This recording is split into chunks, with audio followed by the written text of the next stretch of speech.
Chapter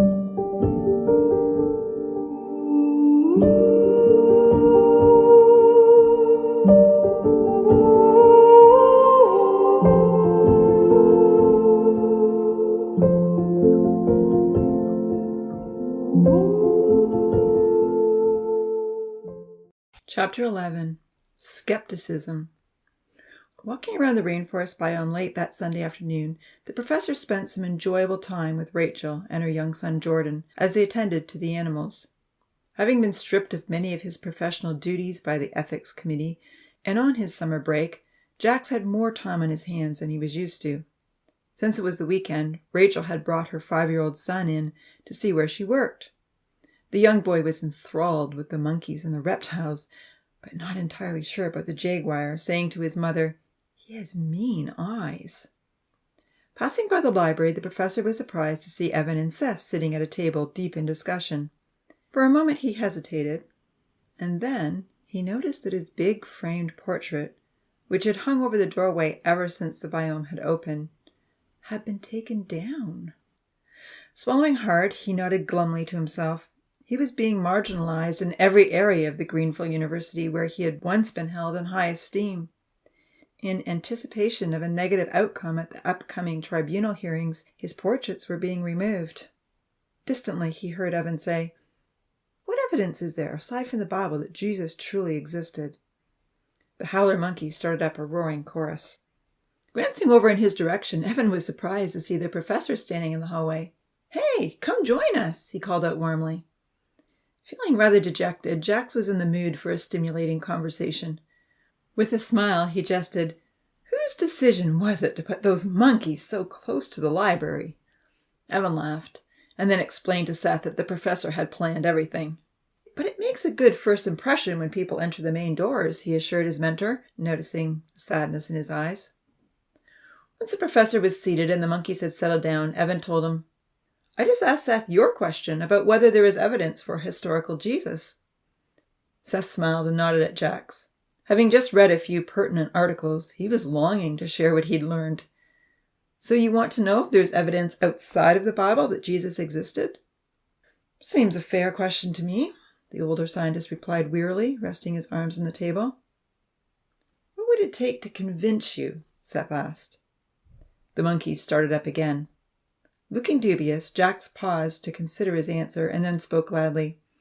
"If you could show me 20 independent, non-Christian accounts of Jesus' life within the first century that he lived, then I'd likely believe." "Nothing less than that?" "Probably not." "Do you need 20 accounts to verify that Plato existed?" "No, we have his writings." "You also have Jesus' words recorded by his closest friends." "But that's in the Bible, which we have good reason to doubt." "Well, first of all," Seth answered, "I just have to say this. Healthy skepticism is good because it keeps us from being duped by lies, and there are a lot of lies in our world today. Radical skepticism, on the other hand, which rejects reasonable evidence and demands proof beyond any possible doubt, can actually conceal our determination not to believe. We can even fool ourselves by this type of reasoning." For a moment, the roaring monkeys were so loud that the conversation paused. Looking at his phone, the professor saw it was 6:30. "It's just feeding time," he said dismissively. "Once Rachel and Jordan bring those monkeys their food, they'll settle down." Seth smiled at Evan. They had been introduced to the cheery, dark-haired young lad who was proudly helping his mom. Looking over at Seth, Jax assured him loudly, "Okay, if you can give me 20 independent, non-Christian accounts, I will believe." "If I showed you those tonight," Seth called out over the noise, "would you be happy to see the evidence? Or," he smiled kindly, "would you quickly think of some other reasons to keep doubting?" The noise ceased almost instantly. "That's a little unfair," Jax protested. "I suppose since you can't show me 20 accounts, you're calling my request radical skepticism." Seth shrugged. "Well, what if you said to me, the Bible can't be proven true unless I can interview the authors? Would you call that healthy skepticism or asking for the impossible? Can the writings of Plato or Isaac Newton be proven genuine through personal interviews with the authors? If the evidence we demand to see would invalidate all other ancient writings, then we aren't making fair requests. I didn't ask to interview the authors, Jack stated defensively, having never thought of himself as a radical skeptic before. Reluctantly, he revised his demand, asking, "Okay, can you show me any independent, non-Christian accounts of Jesus within 100 years of his life?" "I can," Seth nodded confidently. Pulling up an article on his phone, he said, "There are at least 4 non-Christian independent accounts that are verifiable." Showing him the information on the screen, he pointed them out. Tacitus, a Roman historian writing around 115 to 200 CE, mentions Christus, who was executed by Pontius Pilate and from whom the Christians derived their name. Scrolling down, he added, Josephus, a Jewish historian who was born a few years after Jesus was crucified, was considered by most Jews a traitor because he worked with the Romans, and he was not a Christian.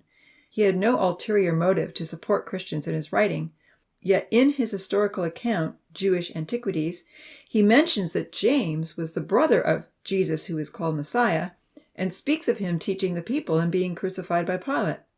The professor quietly considered the accounts as Seth read.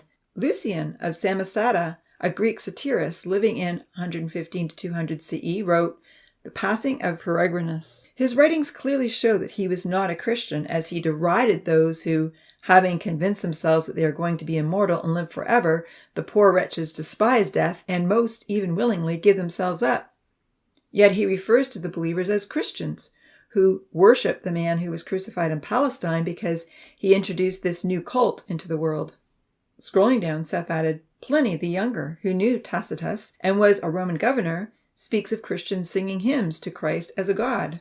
So that's 4, Seth stated. Tacitus, Josephus, Lucian, and Pliny. Scanning the online article, the professor could see that it had proper citations and references. That's 4, Jax repeated flatly. They are all writing within 200 years after Jesus supposedly died. With a slight twinkle in his eye, he suggested, perhaps by then the Christian fables had integrated into society so much that people just referred to them as we would Santa Claus. You know that there's no archaeological evidence that Jesus existed. Jesus wasn't wealthy, Seth argued dismissively. His purpose wasn't to establish monuments or even own a house. And he only spent 3 days in the tomb of another man. There was no time or need to engrave his name on the rocks. However, he said, looking directly at the professor, there is physical evidence that Roman crucifixion was occurring at this point in history. When historians want to verify a historical account, they check that the details are in accord with the practices of the time. They check that the recorded names of government officials match with other historical records of the same time period, which they do in the Gospels. They check that recorded occupations match the local customs of the time period, which they do in the Gospels. Geographical descriptions of food, coins, measurements, agricultural practices, animal industry, places of worship, and social norms are all in keeping with what is known of this time period and the Gospel accounts. All the details recorded by Matthew, Mark, Luke, and John display this type of accurate insider information, and nothing is out of place. Ooh la la! The writers obviously did some careful research, Jack acknowledged with a grin. That's why their lies spread so well. Seth and Evan exchanged glances. In the distance, they could hear the macaws calling out in the bird sanctuary. Rachel's made it all the way around, the professor smiled. They'll be heading home soon. Lies, eh? Seth reflected. Our entire calendar system is based on the life of Jesus Christ. That's quite amazing if he never existed. Jack smiled. Did you know, Evan interjected, that of all the classical ancient works, the New Testament has by far the greatest number of surviving copies? Most ancient works have a dozen or so copies, and that's all. Homer's Iliad has the second most surviving reproductions, nearly 2,000. But there are 20,000 New Testament manuscripts. That doesn't surprise me, the professor replied evenly. A lot of people were duped, and they all wanted a copy. The New Testament radicalized people. People were so sure it was true that they made crazy decisions. But all truth is subjective. Is that a true statement? Seth prodded. What do you mean? Is the saying, all truth is subjective, true or false? The young man argued. If all truth is subjective, then your statement can't be verified. Jax began shaking his head. Don't get me wrong, the red-haired student continued. I believe there is subjective truth, like our own personal preferences. You may feel blue is the best color, and that may be true for you, but not for me because I love green. But Jesus' life, death, and resurrection are based on real historical events, and therefore they are absolute truth, not subjective.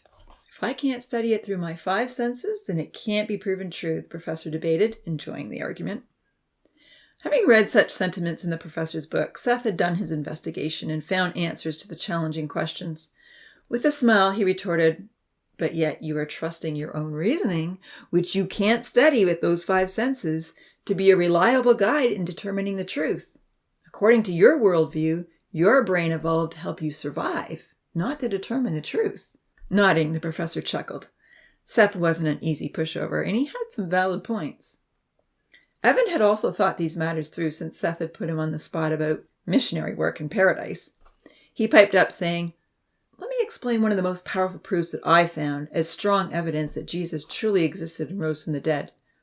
Looking at the professor, he asked kindly, Jax, what might motivate someone to make up a lie and promote it all over the world? Fame? Pride? The professor suggested. If someone published a lie on social media that the whole world believed, they might feel quite proud of themselves. In agreement, Evan continued, So, some might tell lies to get fame, make money, obtain power, or gain some other pleasures for themselves.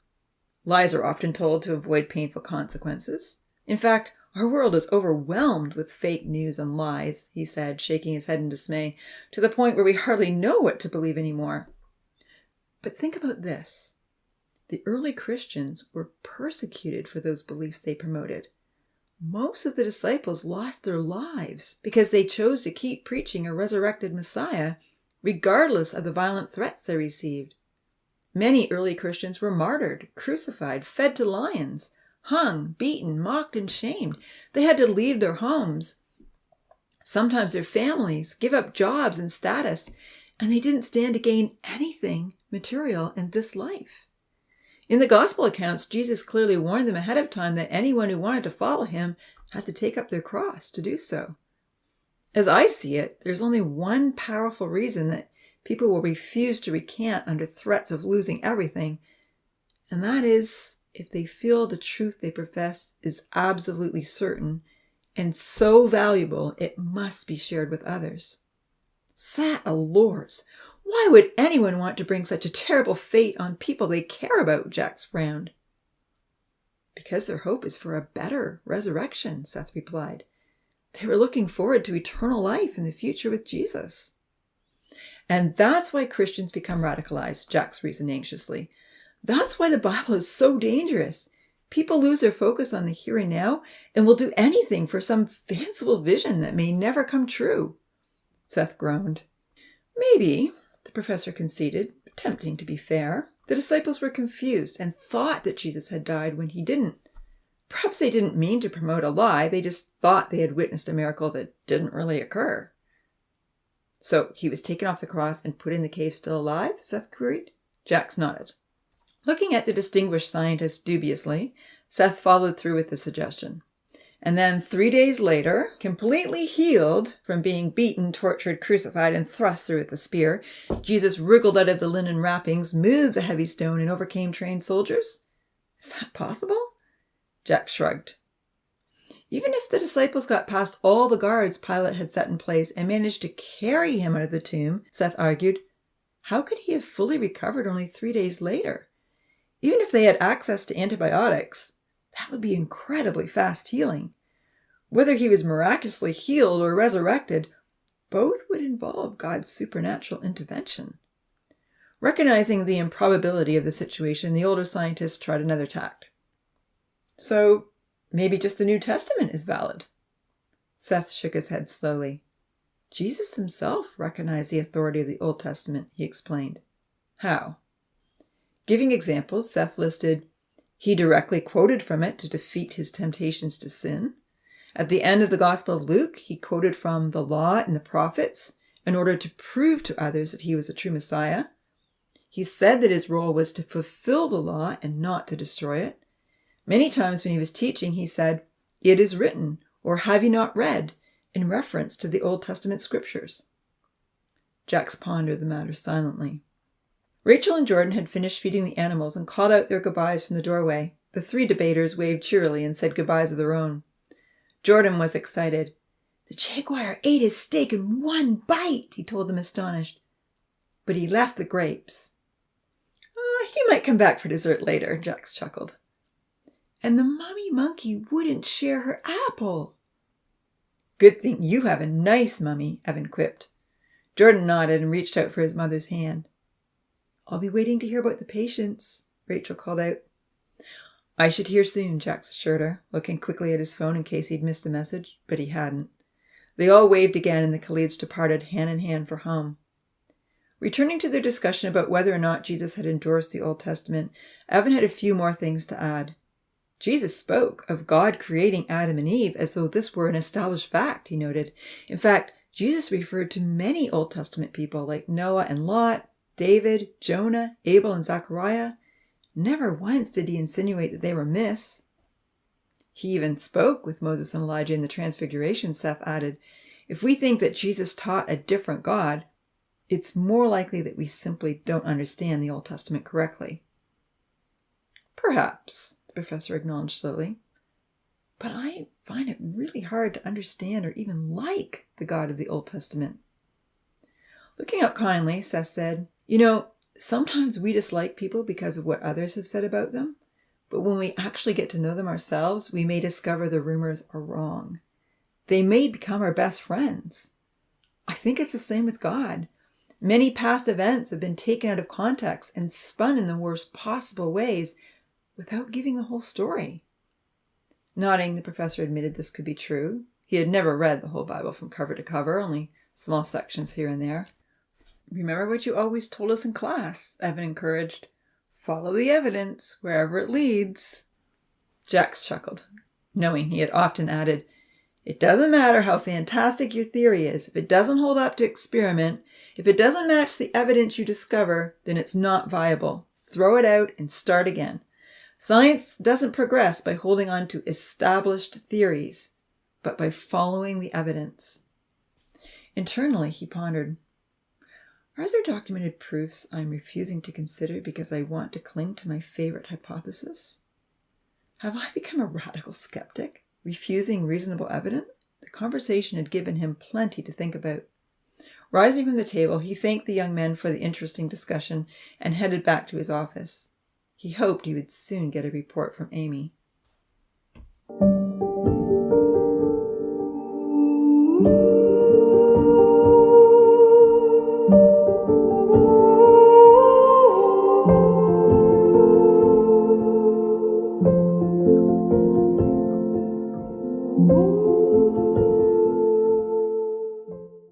Chapter 12. Suffering. As prearranged, Evan and Seth went out for dinner that evening after their chat with the professor. Sitting down in a private booth for two, right next to a big screen TV, Evan noticed a breaking news banner headline. "Hey, look at that," he said. Seth read, "A special report tonight on the Tinies, right after the 6 o'clock news." "Paradise has made the headlines," the redhead exclaimed. "It's all over social media." "I know. Donations and cards are pouring in," Evan nodded. "We aren't quite sure what to do. Although the professor is facing heavy fines for his unethical use of reproductive material, he is appreciative of the assistance toward keeping Paradise running." A young waitress approached their table. "Can I get you anything to drink?" she asked politely. Both of them asked for water and were ready to order. The half-chicken dinner with fries and sauce was within their meager student budgets. "How are the burn victims?" Seth asked, once the waitress had taken their order. "The next 2 nights will be crucial for Zahir and Ponzi," Evan fretted. "Apparently this is when infection generally sets in, and it's critical to get the meds just right. How will you know if you got them correct? If their temperatures start going up, the doctors will recalculate the antibiotics. No one has ever treated someone so small." "So I suppose the new nurses will be checking their vitals?" Seth nodded. "Can someone communicate with you now that Uncle Louis is confined to bed?" Evan explained the whole situation and the way they had taught Amy to use a phone. He also told him about the Khalid's willingness to do anything for the Tinies and all the medical supplies they had donated. A beep sounded on his phone. He took it out to look at the message. It was his friend Jim, asking how things were going.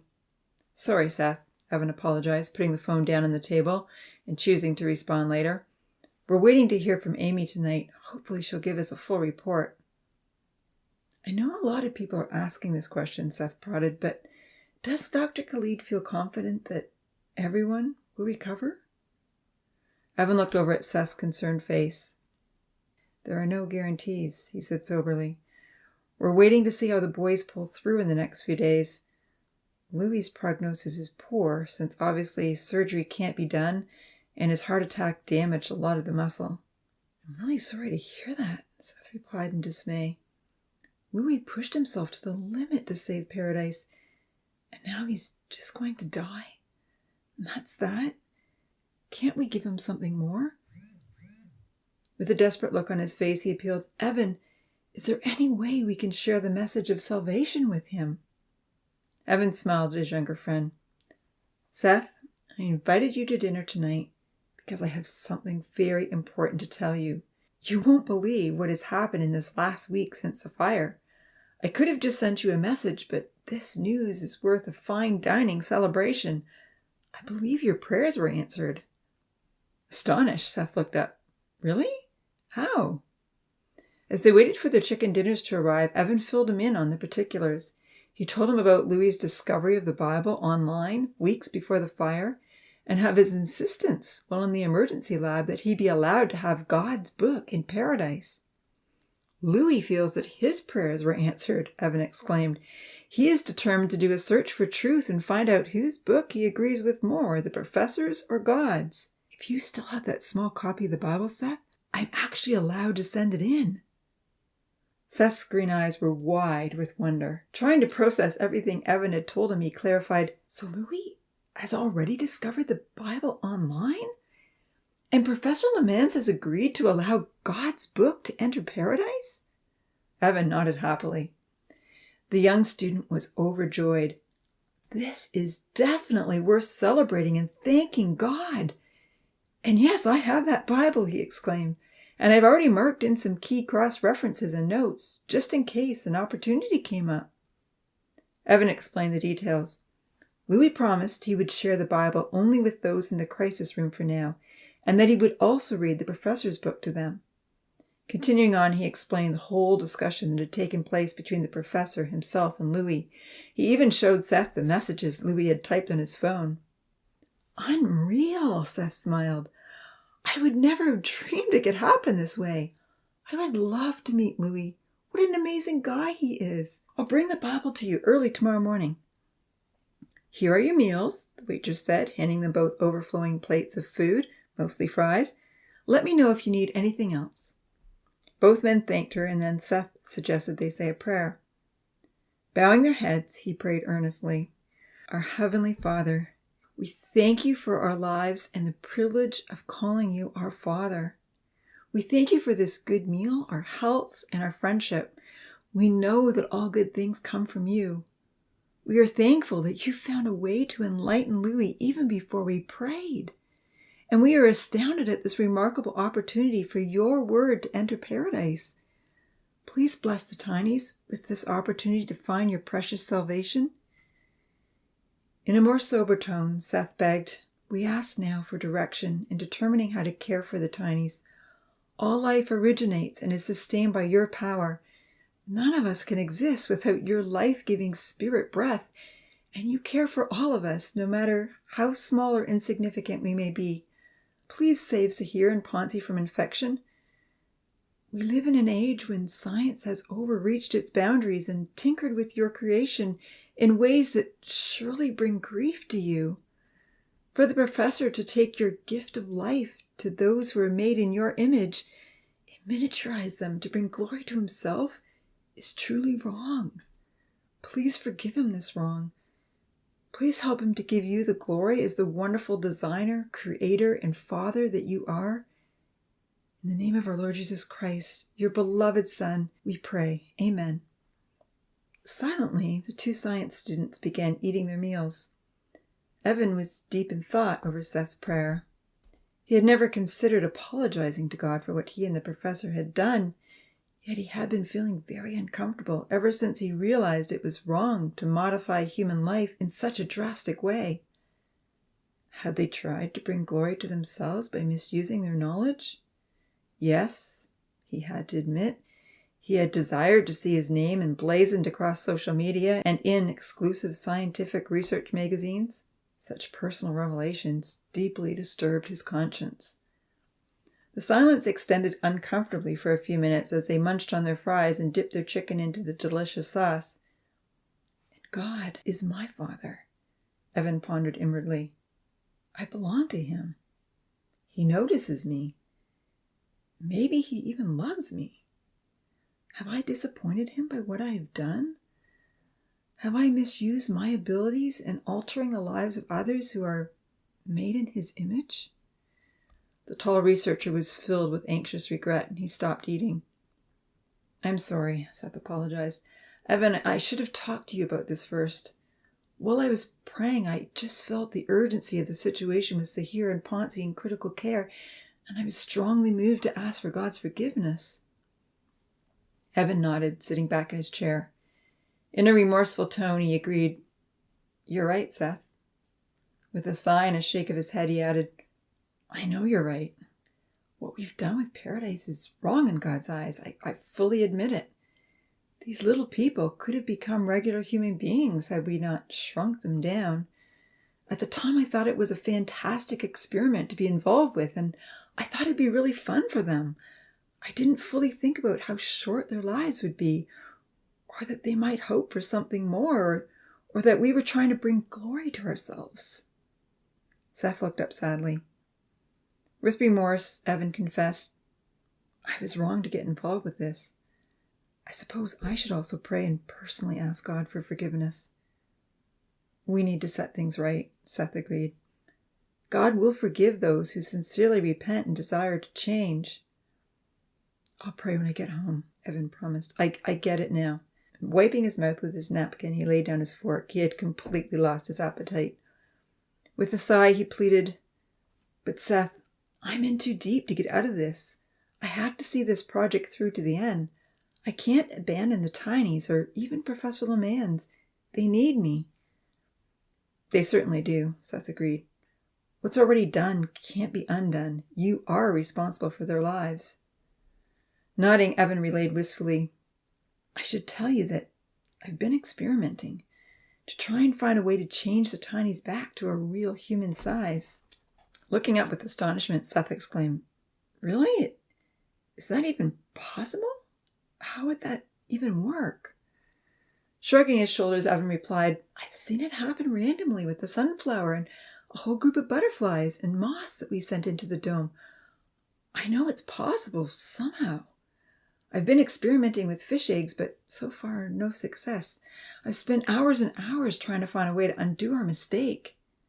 Seth sighed. Evan, I feel that a lot of the damage humans have done to God's creation can only be undone by God himself. Considering this for a moment, the redhead suggested, If it's God's will that his creation is brought back to him, then maybe you should pray for his wisdom to guide you. Perhaps all of this should simply be left in our Father's hands. This was a new thought for Evan. He looked long and hard at Seth. I'll do that, he said remorsefully. Tonight, I'll pray for forgiveness and ask for God to guide me. Guide us. A bing sounded on Evan's phone. It was a report from Amy. She had sent a white dove message to both the professor and his assistant. Still sitting at the restaurant table, Evan read it to Seth.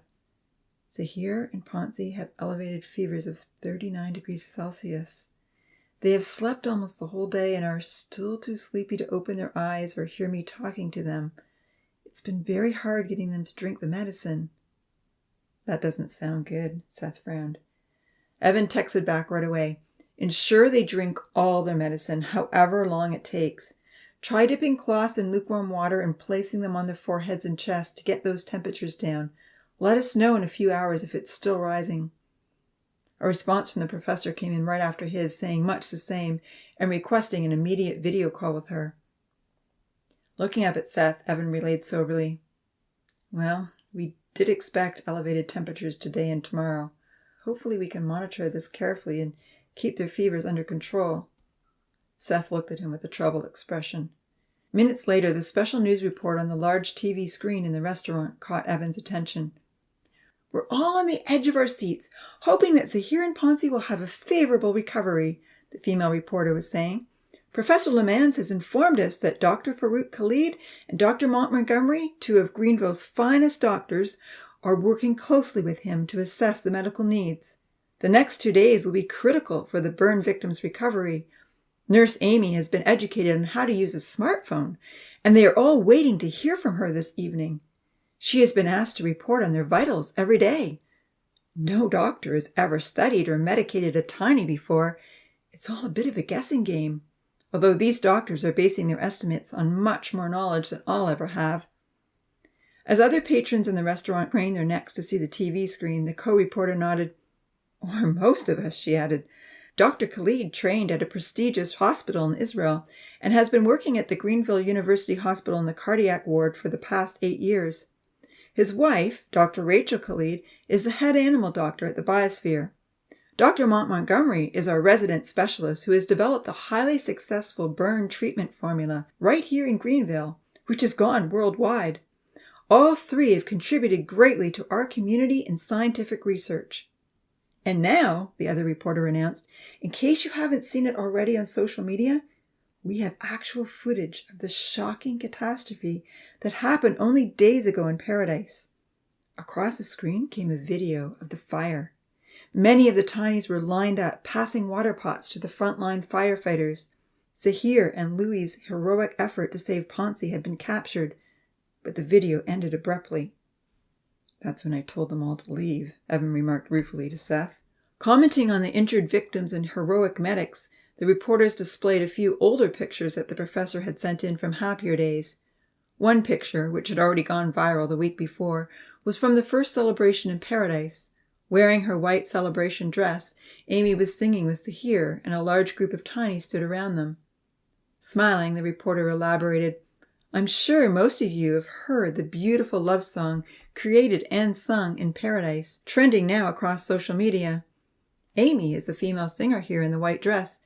Tragically, her handsome duet partner Zahir was one of the most severely injured in the fire after risking his life to save a fellow tiny. Unfortunately, Zahir is likely to have serious scarring across his face and limbs. Not only did Zahir and Ponzi suffer in this incident, but Uncle Louie, as he is affectionately called, had a near-fatal heart attack in his efforts to help the young men. According to Professor Lemans, Amy's immediate assistance and successful CPR brought him back to life. At this moment, Nurse Amy and 4 other tinies are caring for the injured in a makeshift hospital. The doctors have sent in an important list of instructions for them to follow." Evan and Seth exchanged knowing glances. "Where did she learn CPR?" the male reporter asked. "Apparently, Uncle Louie taught her," the other reporter smiled. "How does he know all these things?" "Believe it or not, they are connected to the internet inside the dome. Uncle Louie can Google anything," she added with a laugh. Closing the story, the female reporter appealed to her audience. "I'm sure that we are all cheering for Uncle Louie, Zahir, and Ponzi to pull through these critical hours. In the meantime, the Paradise attraction at the Greenville Biosphere will not be open to the public until further notice. And sadly, as we've been reporting in the last few days, Professor Lemans has been stripped of his tenure and is facing huge fines for his unethical conduct in this experiment." Evan sighed, knowing that he was also complicit in all that had gone on, and wondering if his own career might be affected. What troubles lay ahead? "It doesn't matter," he told himself. "I'm part of this, and I'm seeing it through to the end." The announcer went on to discuss an outbreak of a deadly new disease that was making inroads among a certain demographic of the population. There are already 500 cases in Canada. "I don't fully understand suffering," Evan remarked to Seth. "Do terrible things just happen by chance and God looks the other way? Or does he actually bring suffering upon our world?" Sitting back in his chair, Seth reflected thoughtfully on the question. "Both can be true," he replied. "We're told in Ecclesiastes that time and chance happens to all. Our world is a living, dynamic planet, and sometimes we get in the way of the inbuilt forces of nature. God hasn't promised to protect us from every danger, But he has promised to bring us back to life if we put our trust in him. But sometimes God will bring suffering? Yes, Seth nodded. We live in a cursed world because of sin. In the past, God has brought fire, disease, pestilence, strong winds, even a global flood to punish those who rebelled against him. And he has promised he will use these forces to judge our world. We are in the last days before Jesus returns, and for the most part, our society has rejected God's standards and the purpose that he has for his creation. Evan mused over the answer. So sometimes we suffer for our own decisions, or the decisions of our society, and sometimes we are subject to time and chance. And sometimes our sufferings might even be for the benefit of others, like Job or Jesus, Seth added. Suffering actually has a very important purpose. It's not necessarily a punishment. As the Apostle Paul says in Romans 5, we rejoice in our sufferings, knowing that suffering produces endurance, and endurance produces character, and character produces hope. Suffering can produce strong character and strengthen our relationship with God. It isn't intended to make us bitter and turn away. It is part of God's plan to test if our relationship with him will withstand adversity. Evan looked at him thoughtfully and nodded. And I suppose suffering can help us develop empathy for others, he added, thinking of various instances where he had seen this happen in paradise. Maybe it also helps us to value what we have more highly. Speaking of valuing our gifts, Seth reflected, would we appreciate God's willingness to forgive and his merciful heart if we've never experienced the shame and disgrace of failure? And would we see the need to share this mercy and kindness with others? With a downcast expression, Evan said, I wish I could help Jack see all this. Sadly, he's chosen the bitter route. Seth sighed deeply as he collected his used napkin and utensils on his dirty plate. Unfortunately, some view God as a genie in a bottle, he remarked. Our Father in heaven isn't there only to grant all our wishes and provide us with a comfortable life, like Professor Lemans is trying to do in paradise. When we're feeling happy, it's easy to have faith that he exists. But when bad things happen, even believers can quickly begin to question if God is real. Yet he purposely chooses to test our commitment and see if we will truly love him with all our heart, even when things are tough, or if we are only in love with his gifts.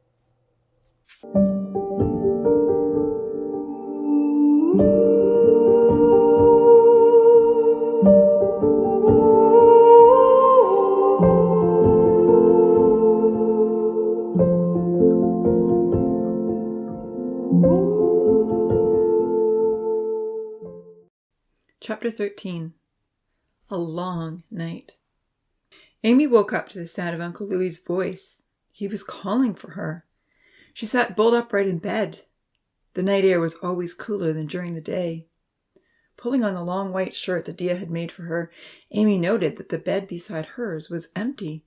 She didn't have time to wonder where Lily might be. Running out of the room, she could hear groaning. Kenzie met her in the dark hallway. Zahir and Ponce, you're really unwell. I don't know what to do, he expressed anxiously. Rushing into the room, Amy was thankful for the solar twinkle lights that had been tied up around her big window. She could see that Zahir and Ponce were tossing restlessly and moaning. Amy, Uncle Louis directed, feel their foreheads. Taking off the wet cloth, she placed her hand on Zahir's head. He's burning hot, she exclaimed. Quickly she assessed Ponce. She took their temperatures. They were both at nearly 40 degrees Celsius. Taking their pulses, she also noted their heart rates were up and they were breathing quickly. Uncle Louis called her to his side. You know what you need to do, he whispered. Send a message. Relay their temperatures. Explain that Zahir and Ponce are hallucinating and feverish. No doubt they are fighting infection. I believe these men need stronger medication. With an unusual urgency to his voice, Uncle Louis implored, Hurry, Amy. Kenzie was looking over curiously. Sensing that this was a crisis, Amy fairly flew out of the house. It was dark. It was hard to see in the forest as she climbed down Rainbow Hill, but Amy was thankful for the stairs Odin had set in place. I can't lose them, she kept telling herself all the way to the cave. I can't lose them. She found the key under the rock, opened the door, and turned on the light. Quite distraught, Amy sent an urgent message to the professor and hoped with all her heart that he would reply. Within a minute, there was an answer. "I'll contact the doctor immediately. Redo the wet cloths. Give them another dose of pain medication and force them to drink more fluids. This will help cool them down. Then wait by the store for the train. We'll send stronger antibiotics." Locking up the cave, Amy quickly showered and made her way back up to the caring center. She passed on the instructions to Kenzie. Once they had relayed wet cloths on both the patients and forced them to drink the medicine, Amy stood up to leave. "Where are you going again?" Kenzie asked, looking desperately at Amy. "Please stay and help me." Pausing, a look of anguish passed over her face. "More medicine is being sent in," she explained quietly. "I have to wait for it to come in on the train." "How do you know all these things?" he implored. Looking over at Uncle Louis, Amy wasn't sure how to respond. She didn't want to be dishonest. "She's talking to the professor, like I used to do down in the cave," Uncle Louis said quietly, taking the liberty to include Kenzie in the secret. "Please keep this to yourself." Astonished, the young man didn't know what to say. Amy fled through the dark forest and across the meadow to the train tracks. When it began to rain, she sat under the veranda of the store. A long time passed by. She yearned to be back in the caring center where she could see how Zahir was faring and do something to help, even if it was only to hold his hand. "But I'm thankful that Kenzie and Uncle Louis are with him," she assured herself. "Even if Uncle Louis has to stay in bed, he knows what to do. I must wait here for the medicine." Sitting out in the cool darkness, Amy had plenty of time to reflect. While she was distressed for all three of the patients in her room, her heart was wrapped around two of them in particular. Both were her main source of comfort and reassurance. Both gave warm hugs, encouraging remarks, and kind smiles. Life in paradise would not be the same without them. She knew that just as she had watched Zahir's dog grow old and die, she was watching Uncle Louis fade away. Losing Uncle Louis would be terrible enough. Losing Zahir? Well, the thought of losing Zahir seemed impossible to bear. "He saved Ponzi's life," she agonized. "It would be so unfair for him to lose his own just because he was kind. And Zahir is still so young and... Sobs burst out as Amy bent over with her face in her hands. The courageous actions of her friend during the fire had completely won her heart. "I love Zahir," she cried out. "I love him more than anyone else." Tears rolled down her face as her mind went back to the dark night when she had stood on Rainbow Hill and sung the saddest song of her life. She sobbed harder as she remembered Zahir joining her and turning her sad song into one filled with comfort and joy. He had brought light into the darkness. In her mind, there was no one else quite so special. Almost half an hour went by very slowly as Amy sat under the shelter of the veranda, impatiently waiting for the train and reliving old memories. She was thankful she had put on the long white shirt so she could wrap it around herself in the cool night air. Huddled in the folds of cloth while the rainmaker passed over the roof time and again, something became very clear in her mind. There were two people in paradise she couldn't bear to lose, and she certainly couldn't bear to lose them both at once. "Even if Zahir always belongs to Georgia," she sighed, "I will be thankful just to have him here in paradise. He gives the best smiles, he says the kindest things. I may never give him another long hug, but I will always appreciate his friendship." With longing eyes, she looked toward the train tunnel. "Please send that medicine in quickly," she begged, no one in particular. "Please let it work." Finally, the train came in. Little did the young nurse know how much turmoil and deliberation had gone on in the middle of the night on the other side of the glass.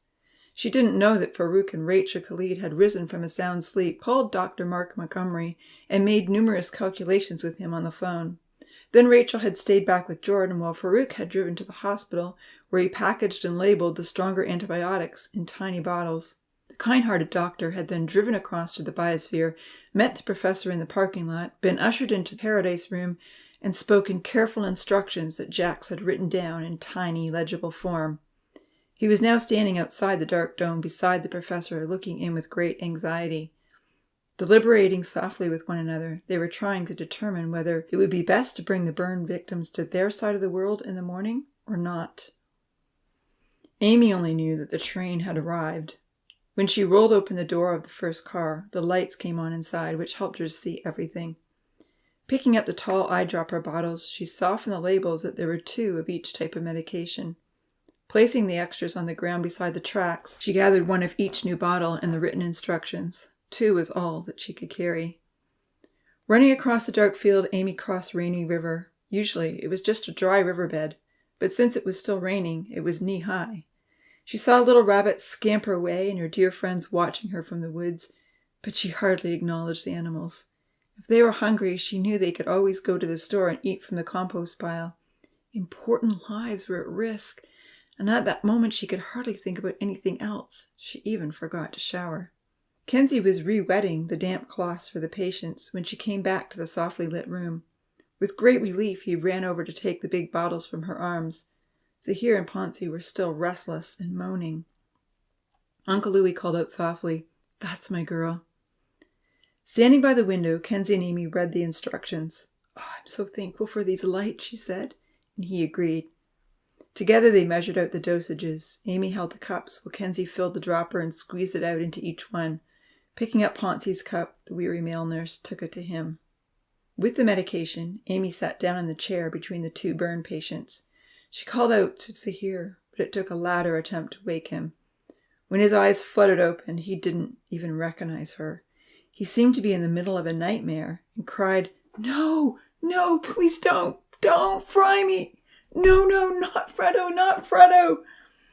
With a sad smile, Amy wondered what terrible things were happening in Zahir's nightmare. He thrashed violently around, almost knocking the medication out of her hand. Kenzie had finished giving Ponzi his dosage, so he dashed over to hold Zahir's flailing arms down by his side. Gradually, they helped him drink the new antibiotics and some painkiller too. Seemingly oblivious to their presence, Zahir swallowed mechanically. Then it was time to administer the protein formula and more water, all the while restraining their hallucinating patients. Once the doses had been given out, Kenzie yawned and rubbed his eyes. He hadn't had any sleep all night. Amy said, "I can take a turn with them, if you like. I'm wide awake." "Thank you," he nodded gratefully. "Even an hour or 2 would be great. Just wake me up if you need any help." Exhausted, he collapsed into the extra bed. After changing the wet cloths on her patients again, Amy settled on the chair between them, taking both their hands and hoping with all her heart that the medicine would soon take effect. "Fredo! Fredo!" Zahir called out in distress. With deep compassion, Amy assured him that Fredo was okay.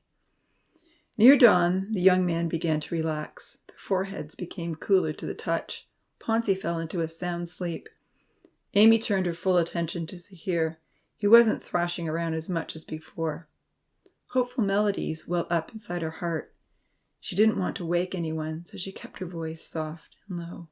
"I want to see you in the morning," she sang, just barely above a whisper. "alive, awake and well." She hummed quietly as she thought of the next line. "May the sun brighten up your face and give me good news to tell." Tears welled up as she continued. "I'd like to see some recognition when you open up your eyes. And most of all, I want you to always stay alive." Repeating the song once more, Amy began to feel very tired. Not wanting to leave her patients while they were dangerously ill, even if they were now both sleeping peacefully, she curled up on the sofa, wrapping herself in a spare blanket. One last line came to her, and she quietly murmured the words, "Because without you, I don't think I would survive."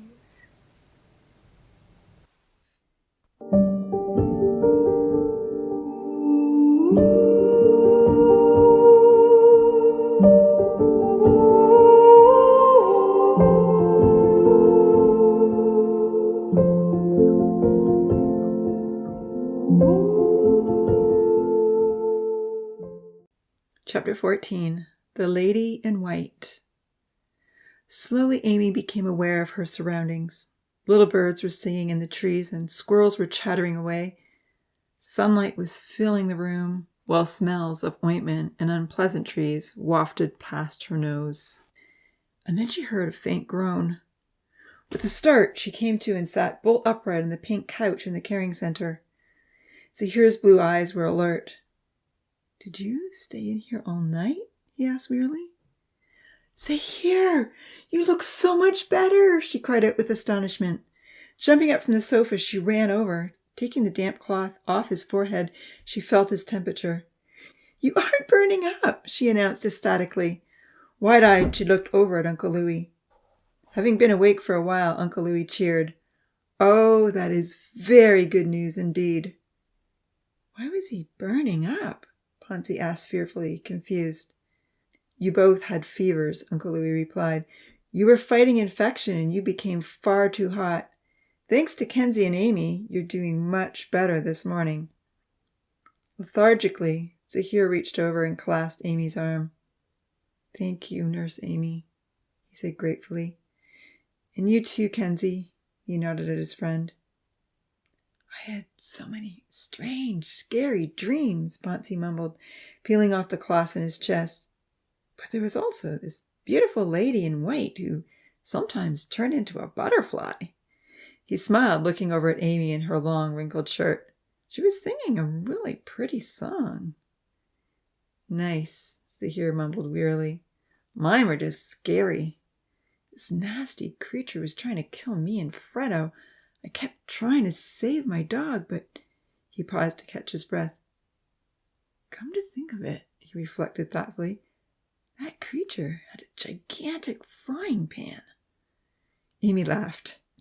She sat down between her patients and reached for Zahir's good hand. Seeing him alive and talkative generated immense joy and relief. She wanted to dance around the room and sing her song again, but instead she teased kindly.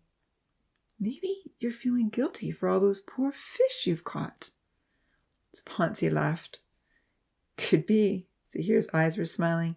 He squeezed the hand that was holding his. Uncle Louis piped up. "I also heard the lady in white," he said, his eyes twinkling. "And I think she got her wish this morning." Looking over at Amy, he winked. "Me too," Kenzie piped up quietly, picking up the bottle of pain medication. "What? You all heard a song and I missed out?" Zahir mumbled. Looking slowly over at Kenzie, Ponzi, and Uncle Louis, he then turned back to Amy. "How did it go?" But the others couldn't remember the details, and Amy didn't think Georgia would appreciate the song being sung again. Her housemates would soon be getting up. With a teasing expression, she just smiled at her dark-haired patient. "So, was there a song or not?" he begged. Amy shrugged. "You and Ponzi were imagining all sorts of strange things," she laughed, patting his hand. Georgia poked her head in to greet the patients before heading to the store. Her eyes glanced around the room. Wet cloths were still on Zahir's chest. A bowl of water sat on the floor, and new bottles of medicine crowded the side table. One nurse was sitting very close to the dark-haired patient. "Was it a rough night?" she asked tentatively. "They were very feverish," Amy told her. "I was really afraid they weren't going to make it." "Seriously?" Georgia questioned, her green eyes narrowing. "It was that bad? Is that why you're holding Zahir's hand?" Blushing, Amy felt guilty, even though she had convinced herself that her needy patients required extra care. Zahir let go and she stood up to walk away. Kenzie frowned. "It's like you're taking advantage of this situation and stealing my man," Georgia protested angrily. "I have to go and cook every day in the kitchen, and you're sitting in here holding hands with Zahir." Uncle Louis smiled. "Holding hands is an important part of the healing process," he informed the angry blonde. "Amy is just being a good nurse. She holds my hand, too." "And mine," Ponzi piped up. "Don't be so hard on the nurses," Kenzie argued. "Amy's only doing the job she's been asked to do." Nevertheless, rather mortified, Amy decided the hand-holding had run its course. Ponzi and Zahir were no longer in such desperate pain. A little shaky, she turned away and began folding the blanket on the sofa. There was no doubt her actions were hurting Georgia, who had also accused her of stealing. Was she guilty of breaking the only 2 rules in paradise? Inwardly, she began justifying her conduct. But she remembered Uncle Louis's principle: do unto others as you would have done unto you. Putting herself in Georgia's position, she considered that if she were the girlfriend and Georgia the nurse, she would be equally upset. In a soothing voice, Georgia offered, "I'll come hold your hands here when I'm done serving breakfast. I love you," she called out cheerily. "I love you too," Zahir responded with a dutiful tone. There was no doubt that the 2 still shared a special relationship. Amy knew she needed to be respectful of the feelings on both sides. Georgia smiled at the patient, glared jealously at Amy, and left the room. Voices called up from across the hall. "Hey, what about us? We need some hand-holding in here. We're in so much pain. Who loves us?" There was a chorus of laughter from the other room, but Amy didn't smile. Charlie and Milan brought in a large, heavy package that they had carried all the way from the train. It was wrapped in brown paper with Uncle Louis's name in bold letters. Vahid followed with a smaller package in the same brown paper. "You can leave those here by my bed," Uncle Louis smiled, pointing to the window seat beside him. "What are they?" Vahid queried. "They feel like school books." With a chuckle he asked, "Do Zahir and Ponce have to do school up here with you?" He winked at Ponce, and Ponce groaned. "They are books that I am studying," Uncle Louis told him. "If either one is accurate, it may become a school lesson one day." Rather shaken, but trying her best not to show it, Amy began her rounds of pain medication with Kenzie.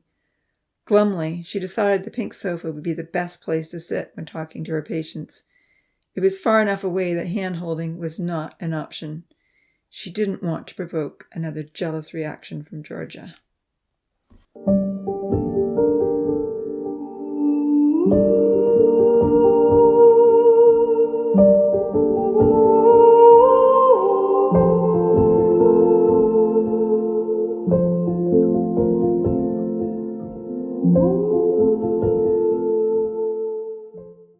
Chapter 15.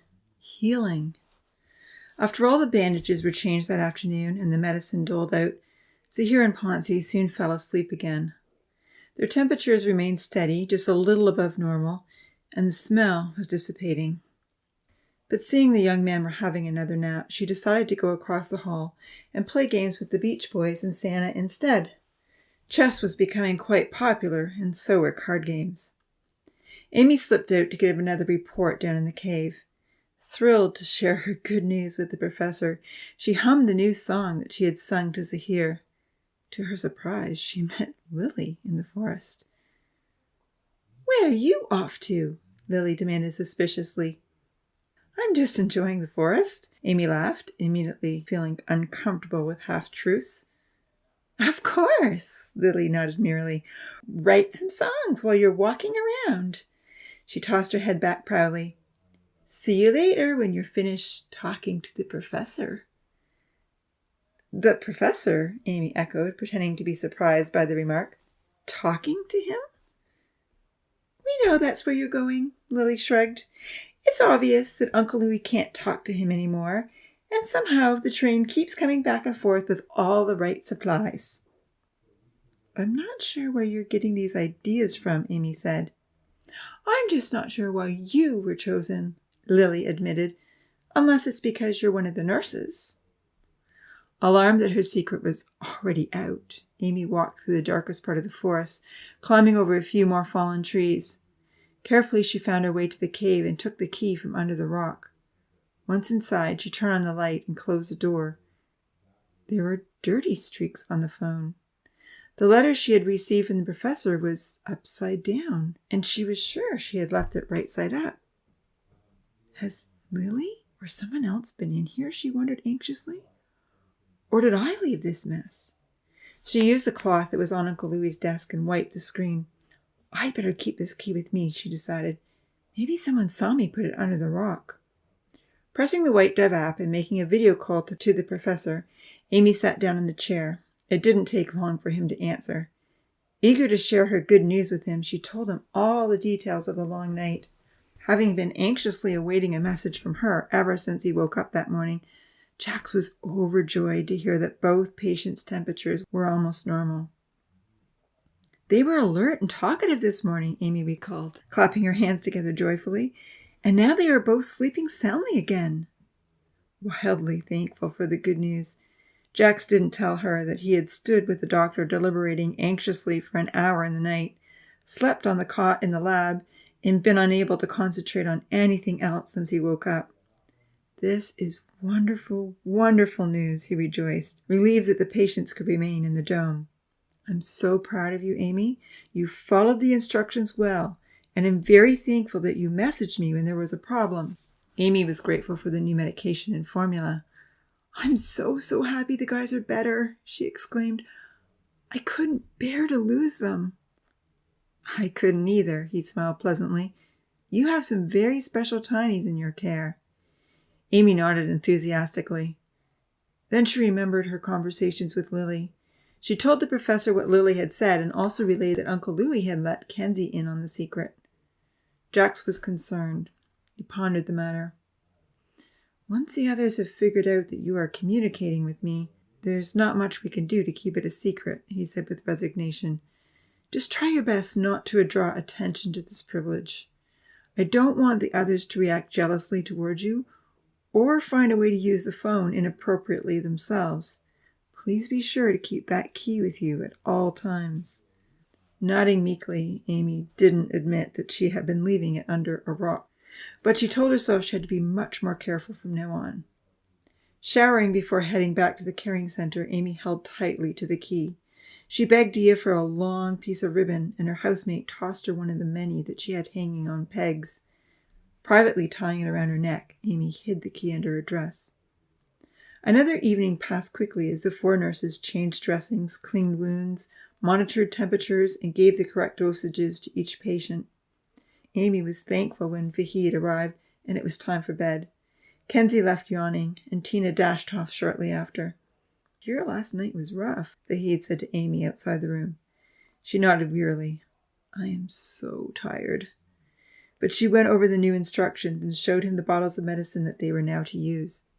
Vahid was eager to take a turn. Get some sleep while you can. I'll take care of them all, he said. Lily was already in bed when Amy came in, and she mumbled good night to her. Amy fell asleep almost instantly. However, in the middle of the dark night, a strange noise woke Amy up. It was a heavy rumble that reverberated up and down her spine. Not only was the rumble intense, but she could feel a warm circle of pressure on her lower back. Turning over, she felt a heavy body slip off with an annoyed meow. Amy could hardly believe that a cat had been sleeping on top of her. Ever since Ripple had begun killing small animals and birds, like colors, cats had become the one and only animal Amy did not like. However, she grudgingly picked up the sleepy, very large cat. It was dark and hard to see, but Amy knew by its size that it had to be Yuyan's pet, Mia. Why are you here again, Mia? She whispered as she quietly took her downstairs. And why would you choose to sleep on me, of all the people in this house? Putting the cat outside, Amy said softly, Go home to Yuyan. That's your girl. Then she tiptoed back upstairs to Lily's room. However, when she climbed back into her bed, she realized that Lily was not beside her. Her bed was empty. This is strange, Amy thought, recalling that Lily's bed had been empty the night before when she had awoken Uncle Louis's urgent call. As Amy contemplated her friend's absence, suddenly a noise at the window startled her. The silhouette of a head appeared, and Amy sat up wide awake. As the petite girl climbed through the window, Amy recognized her roommate. What are you doing? Amy asked, bewildered. Oh, it's just the easiest way to get in, Lily whispered. I had to visit the outhouse. I didn't want to wake anyone up. Easiest way? Amy clarified wearily, lying back down. You must be a good climber. When the light of dawn spilled in the next morning, Amy looked over immediately to see if Lily was still there. Sound asleep, her roommate's dark hair overflowed her pillow. Dirt was in her hair.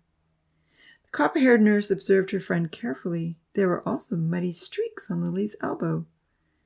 Rolling over, the petite girl opened her eyes. You're always up so early, she moaned. What were you doing last night? Amy inquired curiously. Did you roll down the hill? No, Lily flushed. Why? Following Amy's eyes, Lily looked at her arm. She saw the streaks. She sat up and saw the dirt on her pillow. Come to think of it, Lily replied hastily, I fell. It was dark last night and hard to see. True, Amy nodded. It was. With a laugh, she added, Do you have any cats? I can fix them up for you. Lily shook her head with a smile. No, I'm fine, thanks. It was a soft tumble. I didn't realize it got so dirty. It was dark, you know. As Amy pulled on her clothes, Lily added, I really appreciate how well you're looking after Ponzi. I'm so glad he's getting better. He says you are a very good nurse. With a smile, Amy said, Thanks, Lily. I love this job.